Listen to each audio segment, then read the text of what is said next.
Kanchipuram Vakula silks, నాణ్యత మా ప్రాధాన్యత. మదీనాగూడ, మియాపూర్, హైదరాబాద్ లో త్వరలో శుభారంభం.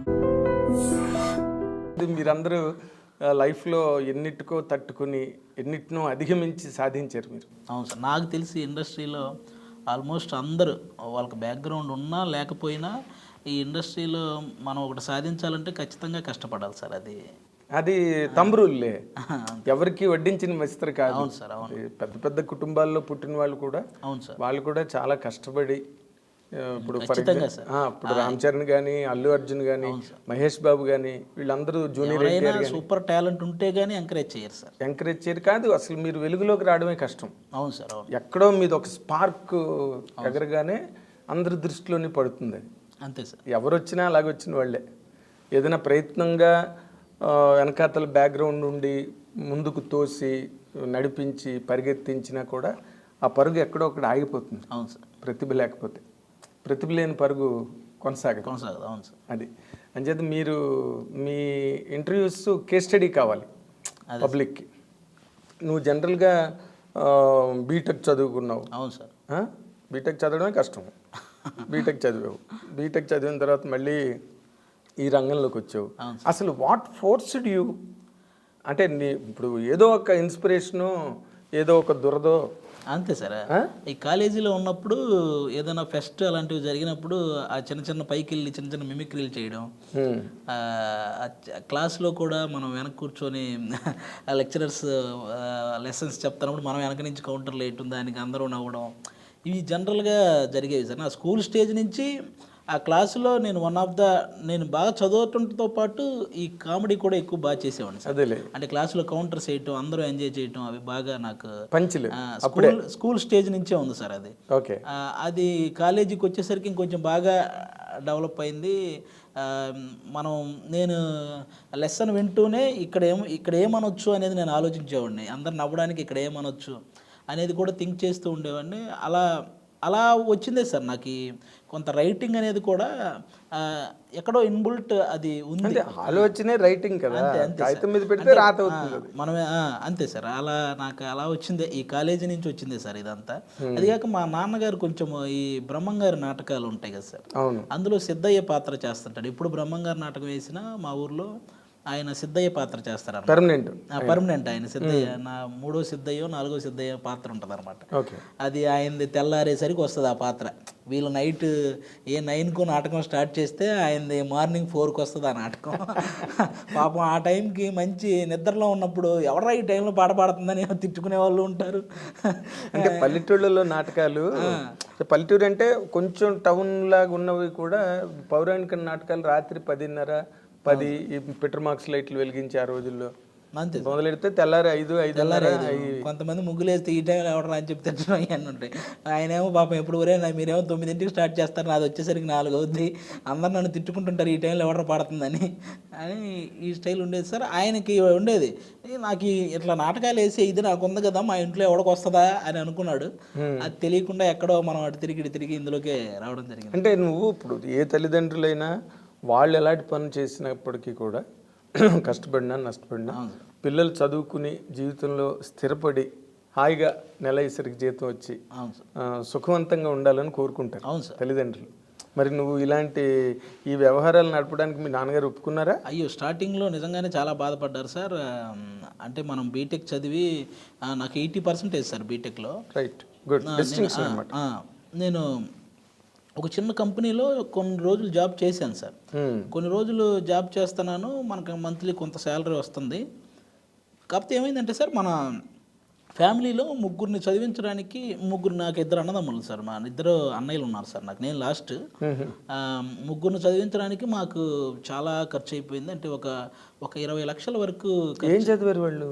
వాళ్ళు కూడా ఒకడు డిగ్రీ కంప్లీట్ చేశాడు, ఇంకొకడు డిగ్రీ కంప్లీట్ చేశాడు. మా హాస్టల్ ఖర్చులని మనకి ఆ టైంకి బాగా ముగ్గురు మీద ఫీజులని, హాస్టల్ ఖర్చులని ఇలా మొత్తంగా ఒక 20 lakhs వరకు ఖర్చు అయింది సార్.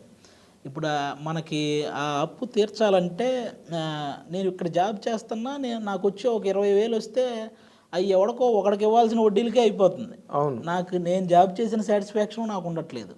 నీకు మిగలదు, ఇంటి దగ్గర ఇంటి దగ్గర మిగలదు.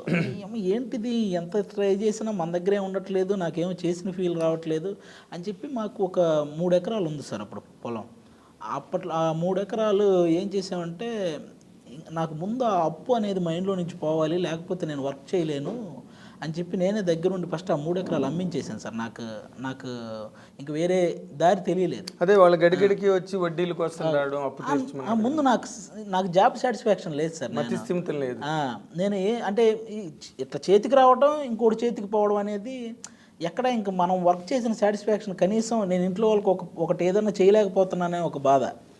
అందుకని నేను ఆ 3 ఎకరాలు అమ్మించి మొత్తం అప్పు అంతా తీర్చేసాను సార్ ఫస్ట్. ఓకే. అస్సలు జీరో మనకి అది మైండ్లో లేదు సార్. ఇంకా ఒప్పుకున్నారా అమ్మడానికి మీ అమ్మ నాన్న? నేను బలవంతంగా నేనే దగ్గరుండి ఒప్పించాను సార్. అది నేను ఎందుకంటే ఆస్తులు వదులుకోవడం అంటే ప్రాణాలు అంతే సార్. కానీ భూమి, కానీ మాట పడ్డం అంటే ఇంకా ఎక్కువ సార్. అది దానికంటే కూడా ఒకరి దగ్గర మనం ఆ డబ్బు కోసం ఎవడో ఇంటి దగ్గరికి వచ్చి ఆ మాట పడ్డం ఇంకా అస్సలు తీసుకోలేము సార్ మనం. అందుకే నేనే ముందు అసలు అప్పు అంతా క్లియర్ చేసిన తర్వాత ఈ వెళ్ళి జాబ్ చేస్తుంటే నాకు ఒక చోట అలాగే కూర్చొని చేసే జాబ్ ఎందుకు నాకు ఎక్కలేదు.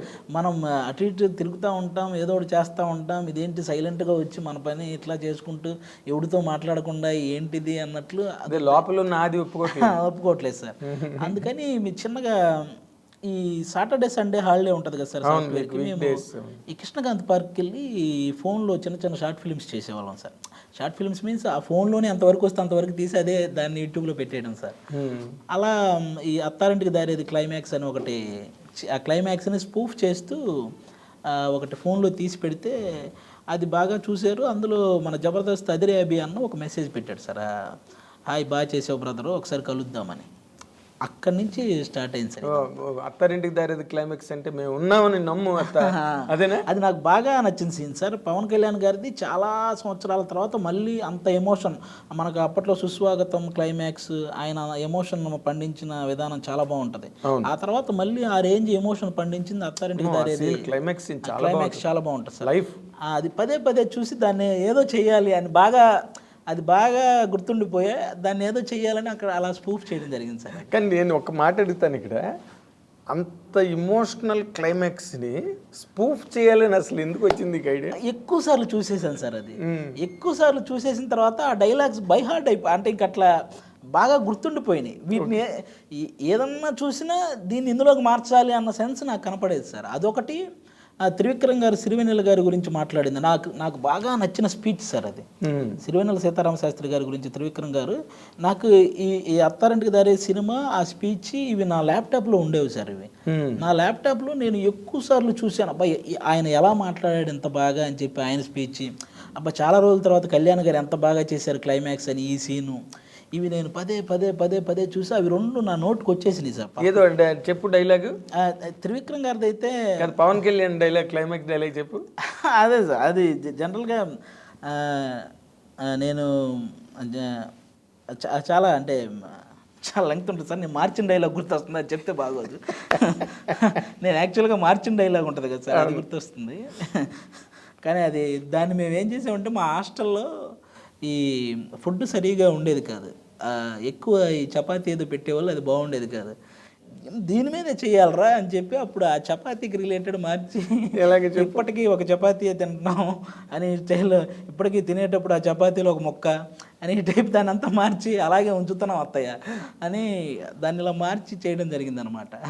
వాళ్ళ మీద, హాస్టల్ వాళ్ళ మీద కోపంతో. అలా దాన్ని ఆ రోజుల్లో అసలు మనం ఎవరో తెలియకుండానే 1 lakh వ్యూవర్షిప్ వచ్చింది సార్ దానికి. అసలు మనం ఎవరో తెలియకుండా ఊరకట్ల యూట్యూబ్లో ఎవరో తెలియదు. అట్లా ఈ జబర్దస్త్ అభి అన్న పరిచయం అవడం, అలా వాళ్ళ చిన్నగా దూరి, అంటే చిన్నగా దూరడం ఉండదు కదా ఇక్కడ ఉద్యోగం యువతలే. అవును సార్, అది వదిలేశాను. మానేసావా? అది కంప్లీట్గా మానేసాను సార్. ఇంకా నాకు ఇలా రెండిటి మీద నడిస్తే అవ్వదని అర్థమైంది సార్ నాకు.